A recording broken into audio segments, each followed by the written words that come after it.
নাহমাদুহু ওয়া নুসাল্লি আলা রাসূলিহিল কারীম, আম্মা বাদ। হাজিরিন, ঈমানের দ্বিতীয় রুকন আল্লাহর ফেরেশতাগণের বিশ্বাস করা। আরবি মালাক অর্থ পত্র বা দূত। আরবি মালাককে ফার্সি ভাষায় ফেরেশতা বলা হয়েছে, যা বাংলাতেও ব্যবহার করা হয়। মুমিন বিশ্বাস করেন যে মালাকগণ আল্লাহর বিশেষ সৃষ্টি। তারা অদৃশ্য জগতের অংশ। তাদের সৃষ্টি, আকৃতি, প্রকৃতি, গুণাবলী, কর্ম ও দায়িত্ব সম্পর্কে কোরআন ও হাদিসে যা কিছু প্রমাণিত তা সবই মুমিন আক্ষরিক ও সরলভাবে বিশ্বাস করেন। মুমিন বিশ্বাস করেন যে আল্লাহ অনেক মালাইকা সৃষ্টি করেছেন, যারা আল্লাহর সম্মানিত সৃষ্টি। তারা মানবীয় দুর্বলতা ও কামনা বাসনা থেকে মুক্ত। তারা সর্বদা আল্লাহর আনুগত্য করেন এবং আল্লাহর নির্দেশ অমান্য করার কোনো অনুভূতি তাদের মধ্যে নেই। কোরআন ও হাদিসের আলোকে আমরা জানতে পারি যে মহান আল্লাহ অগণিত ফেরেশতা সৃষ্টি করেছেন, যারা সর্বদা আল্লাহর তাসবিহ, তাহলিল ও তার দেওয়া দায়িত্ব পালনে নিয়োজিত। বৃষ্টি, রিজিক, মৃত্যু, মানুষের রক্ষণাবেক্ষণ, প্রহরা, মানুষের কর্ম লিপিবদ্ধ করা, মানুষের জন্য দোয়া করা, মানুষদেরকে ভালো কাজের প্রেরণা দেওয়া, আরশ বহন ইত্যাদি অগণিত দায়িত্বে তারা নিয়োজিত। এরা বিশ্বজগৎ পরিচালনার আল্লাহর ইচ্ছা ও নির্দেশের বাস্তবায়ন করেন। হাজিরিন, ঈমানের তৃতীয় ও চতুর্থ রুকন হলো আল্লাহর কিতাবসমূহে এবং আল্লাহর রাসূলগণের বিশ্বাস করা। মুমিনকে সুদৃঢ় প্রত্যয়ের সাথে বিশ্বাস করতে হবে যে মানবজাতির হেদায়েতের জন্য আল্লাহ যুগে যুগে নবী রাসূলগণকে প্রেরণ করেছেন এবং তাদের কাছে ওহীর মাধ্যমে কিতাব প্রদান করেছেন। হাজিরিন, মানুষের প্রতি আল্লাহর করুণা অসীম। তিনি মানুষকে বিবেক, বুদ্ধি ও উন্নত জ্ঞান দিয়ে সৃষ্টি করেছেন। এরপরও মানুষদেরকে কল্যাণ ও মঙ্গলের পথে প্রদর্শনের জন্য তিনি যুগে যুগে বিভিন্ন সমাজের মধ্যে থেকে বিভিন্ন মানুষকে বেছে নিয়ে তাদের কাছে ওহীর মাধ্যমে মানুষের সঠিক পথের সন্ধান দান করেছেন। আল্লাহর মনোনীত এ সকল মানুষকে ইসলামের পরিভাষায় নবী বা রাসূল বলা হয়। নবী অর্থ সংবাদপ্রাপ্ত বা সংবাদদাতা এবং রাসূল অর্থ দূত বা বার্তাবাহক। যাকে আল্লাহ ওহী প্রদান করেন তিনিই নবী বা সংবাদপ্রাপ্ত, আর যাকে আল্লাহ ওহীর মাধ্যমে প্রাপ্ত নির্দেশনাবলী মানুষের কাছে প্রচারের দায়িত্ব দেন তিনি নবী এবং রাসূল। এজন্য সকল রাসূলই নবী, তবে সকল নবী রাসূল নন। মহান আল্লাহ সকল যুগের সকল সমাজেই নবী রাসূল প্রেরণ করেছেন। তিনি বলেন, প্রত্যেক জাতিতেই সতর্ককারী প্রেরণ করা হয়েছে। সূরা ফাতির আয়াত 24। নবী রাসূলদের সংখ্যার বিষয়ে কোনো প্রসিদ্ধ গ্রন্থে কোনো হাদিস পাওয়া যায় না। কোনো হাদিসে বর্ণিত হয়েছে নবীগণের সংখ্যা 1,24,000। অন্য হাদিসে বর্ণিত হয়েছে যে নবীগণের সংখ্যা ছিল 8,000। অন্য হাদিসে উল্লেখ করা হয়েছে যে নবীগণের সংখ্যা 1,000 বা তার বেশি ছিল। একাধিক হাদিসে উল্লেখ করা হয়েছে যে রাসূলগণের সংখ্যা ছিল 313 জন বা 315 জন। এ সকল হাদিসে অধিকাংশই দুর্বল সনদে বর্ণিত। সামগ্রিক বিচারে একাধিক সনদের কারণে কোনো মুহাদ্দিস হাদিসগুলিকে গ্রহণযোগ্য বলে গণ্য করেছেন। মোল্লা আলী কারি বলেন, বর্ণিত হয়েছে যে নবীগণের সংখ্যা 1,40,000, কোনো বর্ণনায় 2,24,000। তবে তাদের বিষয়ে কোনো সংখ্যা নির্ধারণ না করাই উত্তম। বরং জরুরি এই যে আল্লাহ যেভাবে বলেছেন সেভাবে সাধারণভাবে নবী রাসূলগণের উপর ঈমান আনা। ফেরেশতাগণের সংখ্যা, কিতাবসমূহের সংখ্যা, নবীগণের সংখ্যা, রাসূলগণের সংখ্যা ইত্যাদি বিষয়ে মনোনিবেশ না করা। কোরআনে 25 জন নবীর নাম উল্লেখ করা হয়েছে: আদম, ইদ্রিস, নূহ, হুদ, সালেহ, ইব্রাহিম, লূত, ইসমাইল, ইসহাক, ইয়াকুব, ইউসুফ, আইয়ুব, শুআয়ব, মূসা, হারুন, ইউনুস, দাউদ, সুলাইমান, ইলিয়াসা, জুলকিফল, জাকারিয়া, ইয়াহইয়া, ঈসা, মুহাম্মদ আলাইহিমুসসালাতু ওয়াসসালাম। কোরআনুল কারীমে উল্লেখ করা হয়েছে যে উজাইরকে ইহুদিগণ আল্লাহর পুত্র বলে দাবি করত, কিন্তু তার নবুয়ত সম্পর্কে কিছু বলা হয়নি। আবু হুরায়রা রাদিয়াল্লাহু আনহু বলেন, রাসূল সাল্লাল্লাহু আলাইহি ওয়াসাল্লাম বলেছেন, আমি জানি না যে উজাইর নবী ছিলেন কিনা। কোরআনুল কারিমে উল্লেখিত নবী রাসূলগণকে আমরা নির্দিষ্টভাবে আল্লাহর মনোনীত নবী হিসেবে বিশ্বাস করি। এদের সবাইকে আমরা ভালোবাসি ও শ্রদ্ধা করি। আমরা বিশ্বাস করি যে তারা সবাই মাসুম বা নিষ্পাপ ছিলেন এবং নিষ্কলুষ চরিত্রের পবিত্র মানুষ ছিলেন। তারা আল্লাহর পক্ষ থেকে তাদের প্রতি প্রদত্ত দায়িত্ব পরিপূর্ণ পালন করেছেন। তারা সবাই আল্লাহর প্রিয় বান্দা ও নবী ছিলেন। তাদের নবুয়ত বা রিসালাত আমরা অস্বীকার করি না। কেউ যদি তাদের কারো নবুয়ত বা রিসালাত অস্বীকার করেন অথবা এদের ঘৃণা বা অবমাননা করেন, তিনি অবিশ্বাসী বা কাফির বলে গণ্য হবেন। কোরআন হাদিসে যাদেরকে নবী হিসেবে উল্লেখ করা হয়নি তাদের কাউকে আমরা নির্দিষ্টভাবে আল্লাহর মনোনীত নবী বলতে পারি না। অন্য কোনো মানুষের সম্পর্কেই আমরা বলতে পারি না যে তিনি আল্লাহর নবী ছিলেন। তবে আমরা বিশ্বাস করি যে আল্লাহ যুগে যুগে আরও অনেক নবী রাসূল প্রেরণ করেছেন যারা আল্লাহর মনোনীত প্রিয় পবিত্র নিষ্পাপ নিষ্কলুষ চরিত্র অধিকারী বান্দা ছিলেন। তারা তাদের প্রতি প্রদত্ত দায়িত্ব পুরোপুরি পালন করেছেন। তাদের নাম বা বিবরণ আমরা জানি না। মহান আল্লাহ নবী রাসূলগণকে ওহীর মাধ্যমে কিতাব প্রদান করেছেন, যেগুলি সন্দেহাতীতভাবে আল্লাহর বাণী, আল্লাহর পক্ষ থেকে সত্য হেদায়াত, মানবজাতির পথনির্দেশক নূর। আল্লাহ তাআলা বলেন, সকল মানুষ ছিল একই উম্মতভুক্ত। অতঃপর আল্লাহ সুসংবাদদাতা ও সতর্ককারী রূপে নবীগণকে প্রেরণ করেন এবং মানুষের মাঝে যে সকল বিষয়ে মতবিরোধ সৃষ্টি হয়েছিল সে সকল বিষয়ে বিধান দানের জন্য তাদের সাথে সত্যসহ গ্রন্থ অবতীর্ণ করেন। সূরা বাকারা আয়াত 213। আমরা বিশ্বাস করি যে নবীগণের প্রতি প্রদত্ত আল্লাহর সকল গ্রন্থই ছিল সত্য ও কল্যাণের পথের দিশারি, কিন্তু আমরা এই সকল গ্রন্থের অধিকাংশই কোনো নাম বা বিষয়বস্তু জানি না। আমরা কেবল আল্লাহর অপার করুণা, মানবজাতির হেদায়েতের জন্য গ্রন্থ নাজিলের ধারার বিশ্বাস করি। কোরআন ও হাদিসের পূর্ববর্তী গ্রন্থসমূহের মধ্য থেকে তাওরাত, জাবুর ও ইনজিল এই 3টি পুস্তকের কথা উল্লেখ করা হয়েছে। হযরত মূসা আলাইহিসসালাম, দাউদ আলাইহিসসালাম, ঈসা আলাইহিসসালামকে এই গ্রন্থদ্বয় প্রদান করা হয়। এ সকল গ্রন্থে আল্লাহ হেদায়েত ও নূর ছিল। পরবর্তীকালে এ সকল ধর্মের অনুসারীগণ এ সকল গ্রন্থ বিকৃত করেছেন। তাদের বিকৃত 3টি দিক বিশেষভাবে কোরআনুল কারিমে উল্লেখ করা হয়েছে। 1. তারা আল্লাহর কিছু কিতাব ভুলে গেছে। 2. কিছু কথা স্থানচ্যুত বা বিকৃত করেছে এবং কিছু কথা সংযোজন বা জালিয়াতি করে আল্লাহর কালাম বলে চালিয়েছে। এই বিষয়ে এক স্থানে বলা হয়েছে, তারা শব্দগুলিকে স্বস্থান থেকে বিকৃত করে এবং তাদেরকে যা শিক্ষা দেওয়া হয়েছিল তার এক অংশ ভুলে গিয়েছে। অন্যত্র সূরা মাইদা আয়াত 13। অন্যত্র আল্লাহ তাআলা বলেন, সুতরাং দুর্ভোগ তাদের জন্য যারা নিজ হাতে কিতাব রচনা করে এবং তুচ্ছ মূল্য প্রাপ্তির জন্য বলে এ আল্লাহর নিকট হতে। তাদের হাত যা রচনা করেছে তার জন্য দুর্ভোগ তাদের, এবং যা তারা উপার্জন করে তার জন্য দুর্ভোগ তাদের। সূরা বাকারা আয়াত ৭৯। হাজিরিন, এ বিষয়ে কোরআনের আরও অনেক আয়াত রয়েছে।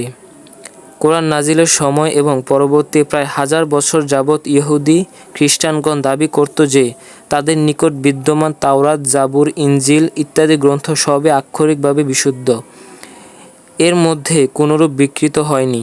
কিন্তু গত কয়েক শত বছরের গবেষণার মাধ্যমে ইহুদি খ্রিস্টানগণই প্রমাণ করেছেন যে সত্যই তারা বাইবেলের অনেক পুস্তিকা হারিয়ে ফেলেছে।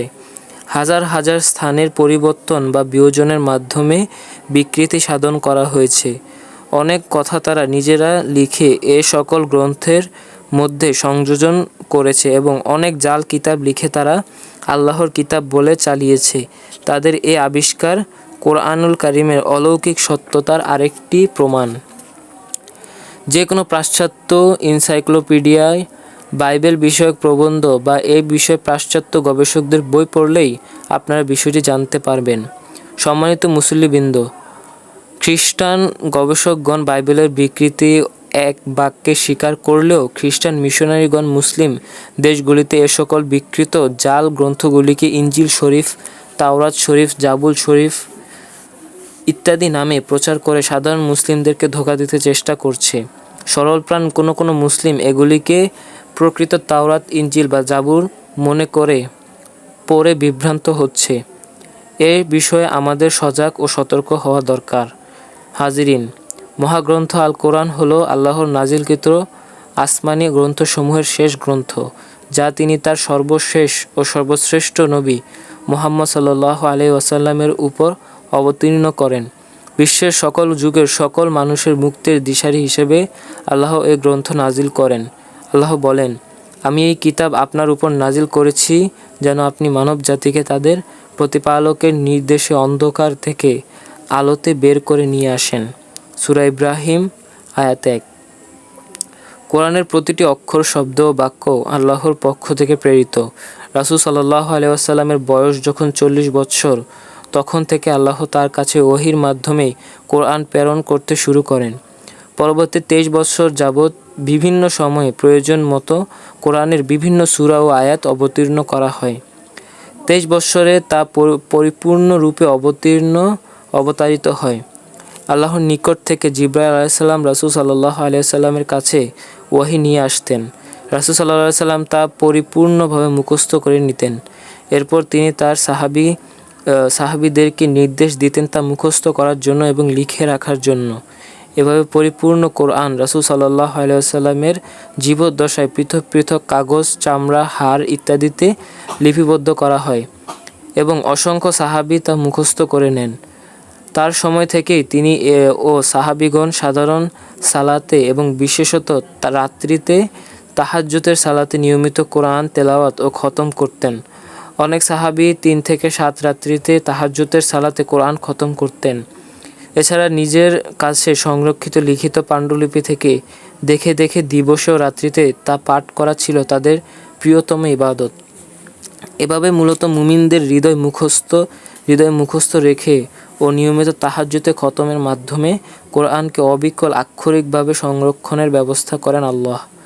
এছাড়া রাসূল সাল্লাল্লাহু আলাইহি ওয়াসাল্লামের ওয়াফাতের পরের বৎসর খলিফা আবু বকর রাদিয়াল্লাহু আনহু রাসূল সাল্লাল্লাহু আলাইহি ওয়াসাল্লামের সময় লিখিত পৃথক কাগজ, চামড়া, হাড় ইত্যাদি থেকে একত্রিত করে পুস্তক আকারে সংকলন করান।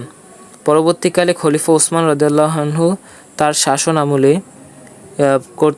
শাসন আমলে নতুন মুসলিম প্রজন্মের মানুষদেরকে বিশুদ্ধ কোরআন শিক্ষা ও মুখস্থকরণের সুবিধার্থে আবু বকর রাদিয়াল্লাহু আনহু কর্তৃক পুস্তক আকারে সংকলিত কোরআনটির বিভিন্ন অনুলিপি তৈরি করে বিভিন্ন এলাকায় প্রেরণ করেন।